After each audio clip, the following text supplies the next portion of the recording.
Salut à tous et bienvenue dans cette nouvelle vidéo. Pour ceux qui viennent d'arriver sur ma chaîne c'est David Informaticien 3.0.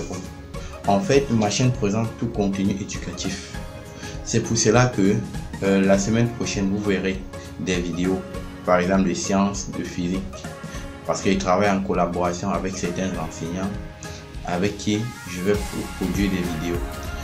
Ok, je tiens tout de même à préciser ou à m'excuser par rapport à ce petit retard que j'ai bien fait depuis ma dernière vidéo. Ok, aujourd'hui nous allons aborder une nouvelle notion et c'est une notion très capitale pour les élèves de terminale scientifique. Ok, la semaine dernière ou la semaine d'avant, nous avons vu un exercice qui touche particulièrement les algorithmes.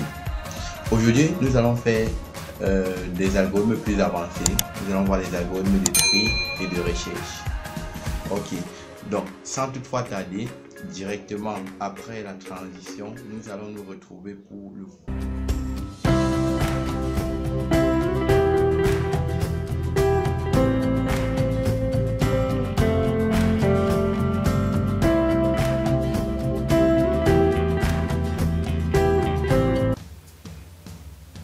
Ok, avant de commencer le cours, je tiens tout de même à vous faire certaines précisions.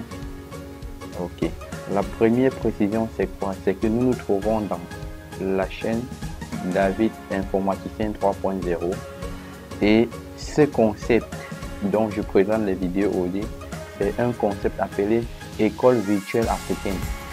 Donc, dans ce concept, je présente ou on présente des vidéos des différentes matières pour aider nos petits frères à préparer leurs examens. Donc, c'est un peu ça. Je tenais à repréciser cela. Ok, sans toutefois tarder, nous allons commencer aujourd'hui puisque nous allons voir le premier, un exercice. Donc, nous allons voir des algorithmes un peu complexes. Donc, on va voir un exercice sur l'algorithme de tri et de recherche. Ok, je tiens à vous rappeler que lorsqu'on parle de trier un tableau, c'est ranger les éléments du tableau dans un autre. Ça peut être du plus petit au plus grand, donc c'est-à-dire l'ordre croissant, ou du plus grand au plus petit, c'est-à-dire l'ordre décroissant. Ok, nous commençons directement avec un cas pratique. Donc on va prendre un petit exercice et essayer de voir, raisonner pour résoudre le problème. Ok, continuons directement avec l'énoncé d'un problème. Donc nous allons énoncer un problème. Considérons par exemple le tableau suivant. Donc voilà un tableau. Et on avait dit ceci, les tableaux stockeraient les données de même nature. Ok, considérons le tableau suivant. Maintenant, dans la première question, il est question de faire comment? De créer un bout de code qui a permis de déclarer et de remplir. Déclarer va permettre par exemple de réserver un espace mémoire pour stocker le tableau et remplir, c'est l'instruction qui nous a permis d'avoir cela. Ok. Écrit maintenant à la deuxième question un bout de code qui permet de créer le tableau, donc de ranger les éléments dans l'ordre. Ok. Maintenant en dernier point, nous allons voir un bout de code qui doit permettre de rechercher l'élément 10 dans le tableau. Ok. Et nous allons procéder par ce qu'on appelle la recherche séquentielle. Parce qu'il y a plusieurs types de recherche. Avec des vidéos, je présenterai plusieurs cas de recherche, donc plusieurs algorithmes de recherche. Mais pour le moment, nous sommes juste dans le cadre de l'exercice et nous allons répondre exactement aux questions qu'on a posées.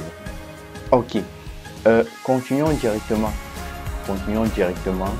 avec la première question. Dans cette question, il était question de créer le code qui a permis de déclarer le tableau et de remplir. Nous allons voir cela. Donc, dans le premier cas, nous allons voir la syntaxe de déclaration du tableau. Ok. Donc, par exemple, pour qu'on réserve l'espace mémoire du tableau, voilà le code, la ligne de code qui doit être écrite. Donc, on va dire quoi? var tab, c'est le nom du tableau, 2 points, qui est un tableau de 6 éléments et ces éléments sont des entiers. Donc, voilà un peu la syntaxe. Ok. Maintenant, dès qu'on a déclaré le tableau, il est question pour nous de remplir cette fois-ci. Ok, donc on va écrire le code qui doit nous permettre de remplir le tableau avec les données de l'utilisateur. Ok, ainsi, voilà le petit bout de code qui a permis de faire ça. Donc, je rappelle aussi, dans cet exercice, on va prendre des bouts de code et je vais joindre en description de la vidéo l'algorithme intégral incluant la déclaration, le remplissage des tableaux, le tri et la recherche. Ok, donc voilà un peu le bout de code qui va permettre de faire cela. Généralement avec les tableaux, on utilise des structures itératives, généralement complètes. Donc vous voyez par exemple qu'on a déclaré i qui est un compteur. Et maintenant ce compteur doit nous permettre de parcourir les cadres du tableau en remplissant. Et pour remplir, on sait bien que pour remplir, on demande les données de l'utilisateur. C'est pour ça qu'on va utiliser l'instruction de lecture. C'est pour ça qu'on a dit quoi? Pour i allant de 1 à 6, parce que notre tableau a 6 éléments. Donc, on a dit pour i allant de 1 à 6, faire, lire, taper, et faire pour. Et je rappelle que le 6 là dépend de la taille du tableau. Si par exemple c'est un tableau de taille n que l'utilisateur a entré, on a dit pour i allant de 1 à n. Ok, voilà ainsi présenté l'algorithme par exemple ou le bout de code qui permet de remplir le tableau. Ok, nous allons directement enchaîner avec la deuxième question. Dans la deuxième question, il était question d'écrire le code permettant de trier le tableau. Ok, donc permettant de ranger les éléments du tableau. Ok, généralement, comme je disais tout à l'heure, trier un tableau, c'est ranger les éléments dans l'ordre. Donc, ça peut être l'ordre décroissant ou l'ordre croissant. Ok. Pour cela, voilà la syntaxe à utiliser. Donc, la syntaxe à utiliser est la suivante. Donc, on va dire pour ceci, pour i allant de quoi? De 2 à 6. Pourquoi? Parce que, en fait, le principe est très simple. Pour trier, on considère que le premier élément, bon, on divise le tableau en deux blocs. Ah, c'est quoi? Tri et insertion. Ici, qu'est-ce qu'on fait? On considère que le premier élément du tableau est trié, donc est déjà trié, donc la partie là est déjà une partie triée. Et au fur et à mesure, on parcourt les éléments suivants. Dès qu'on voit un élément qui est plus petit, on met avant. Et dès qu'on voit un élément qui est plus grand, on met après. Ainsi, dès qu'on va parcourir tout le reste du tableau, il n'y aura plus d'éléments dans cette partie-là, puisque quand on prend l'élément là ne revient plus. Alors là, on va obtenir un tableau trié. Donc, voilà le petit bout de code. Et aussi, je vous rappelle toujours que pour ceux qui vont lire et qui ne vont pas bien comprendre, vous pouvez mettre votre inquiétude en description de la vidéo. Et avec cela, dès que je vais voir, je vais répondre directement à votre préoccupation. Ok, donc voilà un peu le bout de code qui permet de trier le tableau. Ok, essayons d'avancer alors avec la dernière partie.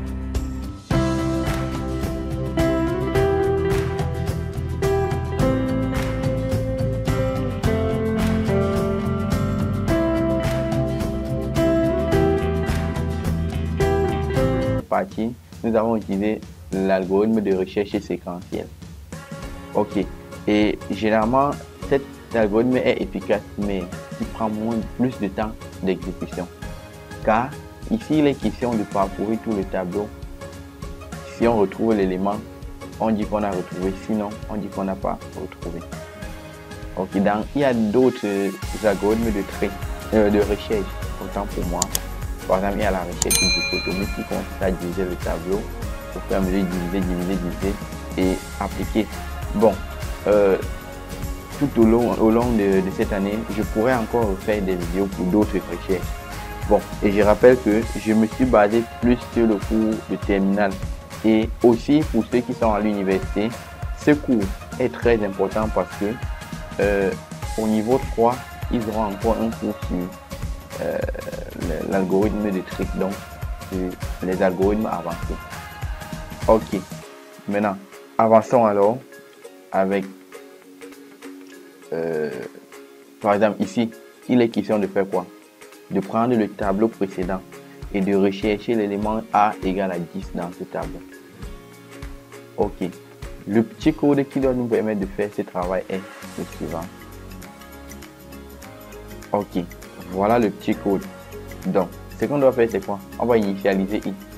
Tant que i est plus petit que le dernier élément et que le t de i, donc l'élément en position i est différent de a, qu'est-ce qu'on va faire? On va incrémenter i et continuer notre travail et faire un tant que.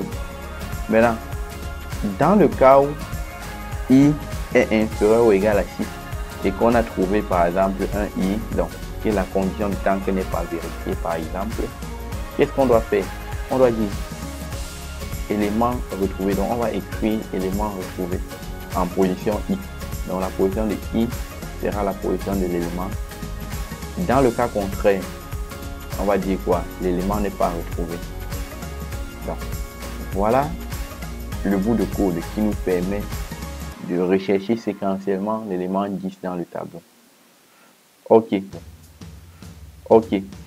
Bon, en principe, notre vidéo est terminée, mais j'ai prévu un petit bonus pour vous. Donc, directement après la transition, on doit voir de quoi il est question, de quel bonus il s'agit.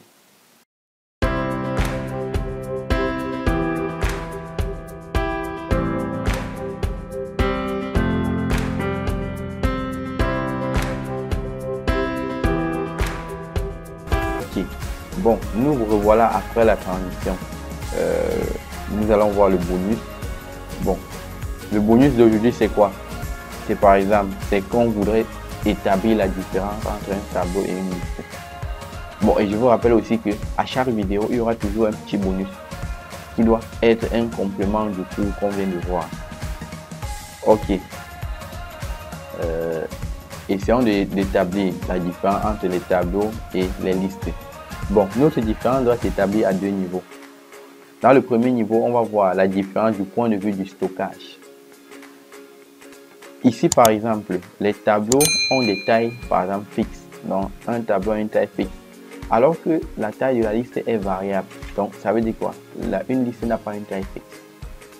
Voilà la différence du point de vue stockage. Ok. Autre différence, nous allons voir le deuxième point de vue. C'est le point de vue d'accès aux données.